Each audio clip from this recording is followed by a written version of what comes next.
34 বছরের দোর্দণ্ড প্রতাপ সিপিএম এর তাবড় তাবড় নেতা, তাদের নেতৃত্বকে মমতা বন্দ্যোপাধ্যায় এমন অবস্থা করেছে যে এখন সিপিএম এর লাল কাপড় ঝান্ডায় কম আর বিরিয়ানির হাড়িতে বেশি দেখা যায়।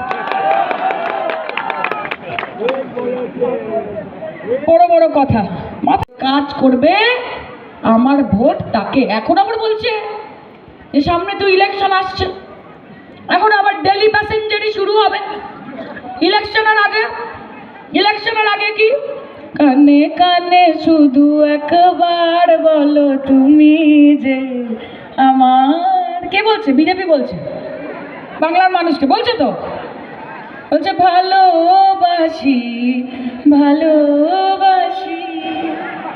আর ইলেকশনের পরে যখন ঝড় আসছে, যখন বন্যা আসছে, যখন বিপত্তি আসছে, যখন আগুন লাগছে, যখন মহামারী হচ্ছে, যখন দুর্ভিক্ষ হচ্ছে, তখন বিজেপিকে আমরা কি বলছি? বলছি কথা কথা খুঁজেছি তোমায়,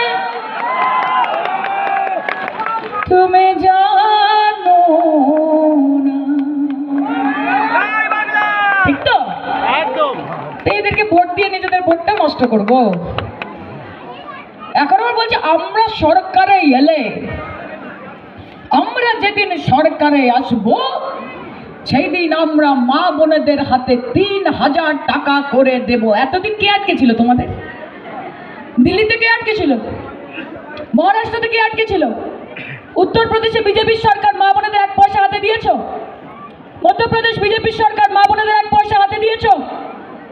বাংলায় এসে বড় বড় কথা। সিপিএম মমতা বন্দ্যোপাধ্যায় তো লক্ষ্মীর ভান্ডার দিয়ে ভোট কেনার চেষ্টা করছে। আরে বাবা, তোমরা 34 বছর সরকারে ছিলে, এখানে আমার মায়েরা রয়েছে, ঠাকুমারা রয়েছে, দিদিমারা রয়েছে। কোনোদিন 20 পয়সা দিয়ে সিপিএম সাহায্য করেছে? করেছে? নিজের আখের গুছিয়েছে, ওই জন্য সংগঠনের এমন অবস্থা। 34 বছরের দোর্দণ্ড প্রতাপ সিপিএম এর তাবড় তাবড় নেতা, তাদের নেতৃত্বকে মমতা বন্দ্যোপাধ্যায় এমন অবস্থা করেছে যে এখন সিপিএম এর লাল কাপড় ঝান্ডায় কম আর বিরিয়ানির হাড়িতে বেশি দেখা যায়। বড় বড় কথা।